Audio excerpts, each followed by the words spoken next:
नमस्कार, जनता टीवी देख रहे हैं आप। मैं हूं आपके साथ वरुण गोयल। बिहार विधानसभा चुनाव 2025 के नतीजे आ गए हैं। नतीजे ऐसे हैं जिसकी शायद किसी ने कल्पना भी नहीं की थी और एनडीए ने 200 का आंकड़ा पार करते हुए प्रचंड बहुमत हासिल किया है और विपक्ष बिहार में तार तार हो गया है। मौजूदा स्थिति यह है कि नेता प्रतिपक्ष का पद पाने के लिए जितनी सीटें चाहिए आरजेडी उसमें जूझ रही है। कांग्रेस ने 61 सीटों पर चुनाव लड़कर 5 सीटों पर उसकी बढ़त है। यानी ये मान लीजिए कि बिहार में कांग्रेस ने कई दशकों बाद, कम से कम 50 साल बाद इतना खराब प्रदर्शन किया है।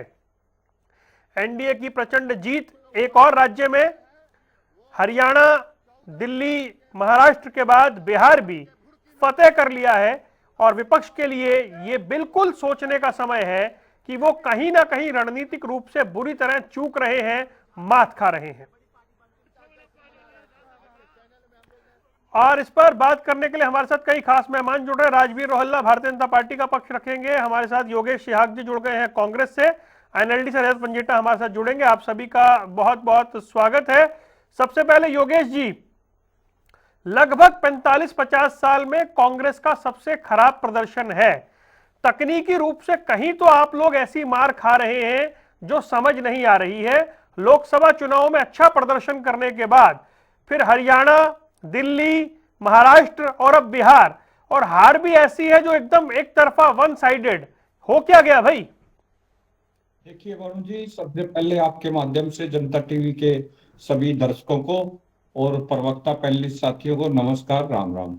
और बिल्कुल बड़ा ही ये जो आज का जनादेश है ये बिल्कुल चौंकाने वाला रहा है। और बिल्कुल आपने सही कहा, इसकी कल्पना तो किसी ने भी नहीं की थी। और इवन भाजपा ने तो खैर सारी उनकी जो मैनेजमेंट है उन्होंने अच्छे से, मैं समझता हूँ, मैनेज कर ही रखा था। तो ये मैं समझता हूँ जो माननीय राहुल गांधी जी ने वोट चोरी का जो मुद्दा उठाया, ये चोरी नहीं, ये तो डकैती है। क्योंकि आप देखिए, इतना बड़ा स्ट्राइक रेट, भाजपा 100 सीटों पे चुनाव लड़ती है, 96 पे आगे चल रही है। इसी तरह इस तरह का जनादेश, देखिए मैं नहीं समझता कि ये जनता का दिया हुआ जनादेश है। इससे तो और जो हमारे जो हरियाणा में वोट चोरी के जो सबूत एविडेंस के साथ माननीय राहुल गांधी जी ने दिए थे, वो उनको और ज्यादा बल मिला है। क्योंकि यहाँ देखिए, हर टीवी चैनल है चाहे कोई भी हो, फाइट जरूर थी, कांटे की फाइट नहीं नजर थी, आती कांटे थी, की फाइट नहीं थी। नहीं नहीं, एक भी एग्जिट पोल में चलिए कांटे की आपकी फाइट नहीं बात थी। मान लेते हैं, वरुण वरुण जी आपकी बात मान लेते हैं। हाँ किसी भी, अब हरियाणा में जितने एग्जिट पोल आए थे हाँ। चुनाव के समय, हम्म किसी एग्जिट पोल ने भाजपा की सरकार नहीं दिखाई थी। हम्म ये सच्चाई है, हाँ वो है। हम्म और इसी तरह जो अब एग्जिट पोल थे, हम्म ठीक है एनडीए का बहुमत दिखाया था, हम्म। पर इस तरह की जीत की कल्पना किसी ने भी नहीं की थी। और ना ही ऐसी जीत मैं समझता हूं संभव है मतलब भी योगेश हालात भाई, में। आप लोग कभी भी इस पर नहीं जाएंगे कि हमारी क्या कमी रह गई, हमें क्या करना चाहिए था, कौन से गलत मुद्दे हमने उठा दिए।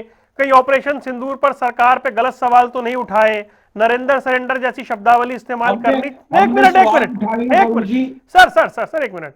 इसके अलावा चुनाव हारते आप कह देते हैं तो वोट चोरी थी। भाई, आपके प्रदेश अध्यक्ष जहां से चुनाव लड़ रहे थे बिहार में, कांग्रेस के प्रदेश अध्यक्ष, वहां पर महागठबंधन से एक और उम्मीदवार उतरा हुआ था। यह तो आपकी अंडरस्टैंडिंग थी और आप कह रहे हैं जी इन्होंने वोट चोरी कर ली।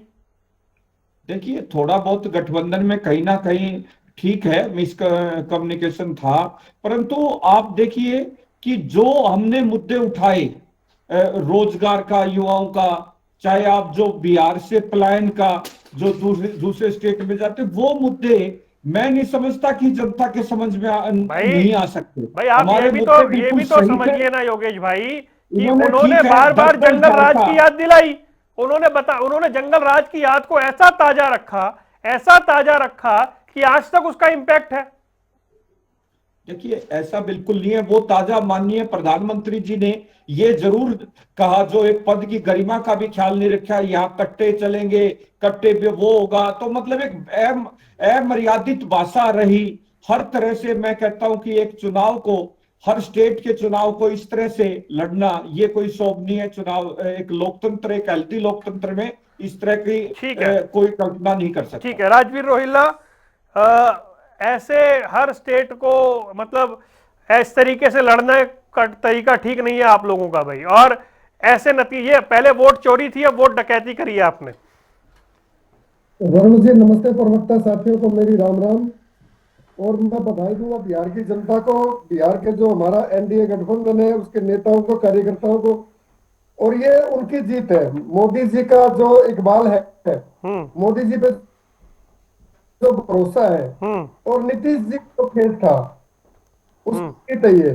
और लगातार 20 साल डिलीवर करना कोई छोटी बात नहीं होती।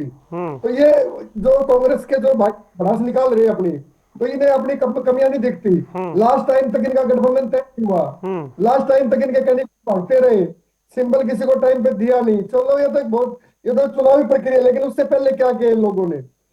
जनता ने इनको जो विपक्ष की भूमिका दी थी वो अच्छे से नहीं निभा पाई ये लोग। और जो मुद्दे होने चाहिए थे इनके पास कोई मुद्दा नहीं था। जनता ने भारतीय जनता पार्टी और एनडीए गठबंधन पर भरोसा किया और एक बम्पर जीत, क्योंकि ये कह रहे थे भाई एनडीए को बहुमत तो दिखा रहे थे, लेकिन आपको एक, मैं यहाँ नाम लेना उचित नहीं है, एक जो एजेंसी थी उसने 209 तक दिखाया था, जिसका ये लोग मजाक बना रहे थे, जिसका इन लोगों ने मजाक बनाया। जनता के मन में क्या है ये कोई नहीं जानता। जनता ने जातिवाद तोड़ा है, जनता ने धर्मवाद को तोड़ा है। सीमांचल जो जो एक इलाका है पर्टिकुलर उसका, तो वहां भी भारतीय जनता पार्टी और जेडीयू की जीत हो रही है।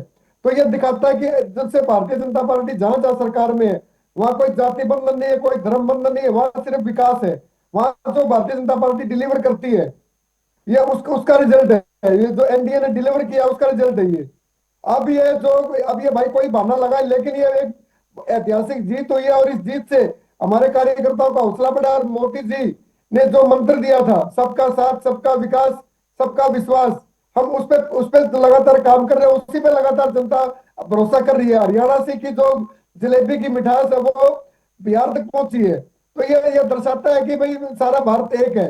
तो सारा भारत भगवा में उड़े जा रहा है। निश्चित तौर पर आने वाले समय में जो भी चुनाव होंगे, भारतीय जनता पार्टी के हर कार्यकर्ता उसे जीतने का काम करेगा। ये चुनाव के नतीजे क्या बताते हैं? 8% का स्ट्राइक रेट है कांग्रेस का, 61 सीटों पर लड़ी, पहले तो 2 पर आ गई थी, अभी 5 पर दिख रही है, मतलब फाइनल रिजल्ट इसे ही मान लेते हैं। 8% का स्ट्राइक रेट है, मतलब ऐसा मान लीजिए कि पिछले 40-45 सालों में सबसे खराब परफॉर्मेंस है। और हर चुनाव के रिजल्ट को, एक मिनट, हर चुनाव के रिजल्ट को अंत में सिर्फ क्या वोट चोरी कह देने से काम खत्म हो जाता है? वो जो इंटरनल रिपोर्ट हरियाणा को लेकर आनी थी वो भी आज तक नहीं आई है। तो ये मतलब क्या उसकी आड़ में ही पार्टी की कमियां छुपती रहेंगी? वरुण जी मैं बताता हूँ आपको, ये लोग कुछ नहीं करने वाले, इनका नहीं, सिर्फ एक मिनट, ड्रामा रजत चलता से है। मेरा सवाल है, रजत से सवाल, एक सेकंड रजत।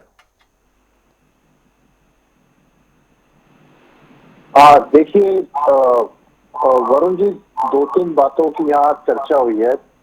बेशक कांग्रेस का तो बिल्कुल सुपड़ा साफ होता नजर आ रहा है, और ये इशारा करता है कि आगे आने वाला जो वक्त है वो बीजेपी का अगर कोई विकल्प है तो वो कांग्रेस नहीं बन सकती। 2-3 बातों की यहाँ चर्चा हुई, क्योंकि आपने जंगल राज का जिक्र किया, तो क्या अनंत सिंह जो है, जो दुलार चंद की हत्या हुई, क्या वो रामराज है? क्या जो क्रिमिनल 82% और 80% बीजेपी जेडीयू ने जिनको क्रिमिनल केसेस है जिनके अगेंस्ट उनको टिकटें दी, क्या वो जंगल राज है, रामराज है?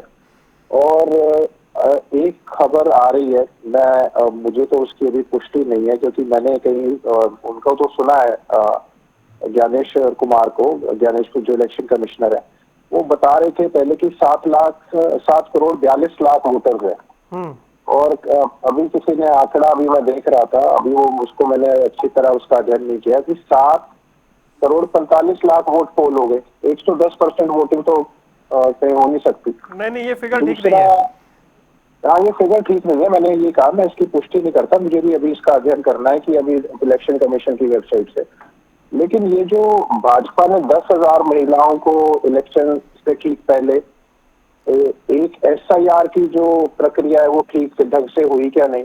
दूसरा, जो स्पेशल ट्रेन केवल हरियाणा से पूरे देश भर से उनको उनका जो स्पेशल ट्रेन भाजपा ने, बसें भी, ऐसा नहीं है कि बसें नहीं चलाई गई, बसें भी चलाई गई, जहां जहां उनकी सरकार थी वहां वहां से जो वोटर्स थे उनको भेजने के लिए। तो ये तो बातें हैं जो प्रदेश अध्यक्ष कांग्रेस का लड़ रहा है, वहां पे इंडिया अलायंस का दूसरा आदमी लड़ रहा है, ये तो कोऑर्डिनेशन का लेवल है। आप सोचिए नहीं प्रदेश था कोई अध्यक्ष। कोऑर्डिनेशन। लोगों ने ये भी लिखना शुरू कर दिया है कि कांग्रेस जिस भी रीजनल पार्टी के साथ लग रही है उसका वो वजूद भी नहीं रहा जो कम से कम पहले होता था उस पार्टी का। तो कम एक जब आपको स्टेट के आपको नहीं पता, वो यूपी वाला हाल है बिहार में कांग्रेस का। तो ये तो मुझे लगता है कि दिशाहीन हो गई थी आखिरी के अंदर। इनको यही नहीं पता था कि असलियत के अंदर क्या चीज उठानी चाहिए। लेकिन मैं फिर भी ये जो आया है मैंडेट, इसके अंदर जो इतनी साल की इंडिपेंडेंसी के बाद उतना भी टफ थंपिंग मेजोरिटी का, ये भी कहीं ना कहीं संदेह और प्रश्न चिन्ह खड़ा करता है कि जब इतना लंबे समय तक कोई भी पार्टी बाहर रहती है और बहुत सी चलिए, समस्याएं जनता की मैं माफी चाह ग्रासरूट रहा लेवल पे हूँ, रहती है। मुख्यमंत्री कुछ कह रहे हैं तो हमें वहां चलना पड़ेगा। फिलहाल आप मेहमानों का जुड़ने के लिए बहुत बहुत शुक्रिया। एक बार सुनते हैं मुख्यमंत्री क्या कुछ कह रहे हैं।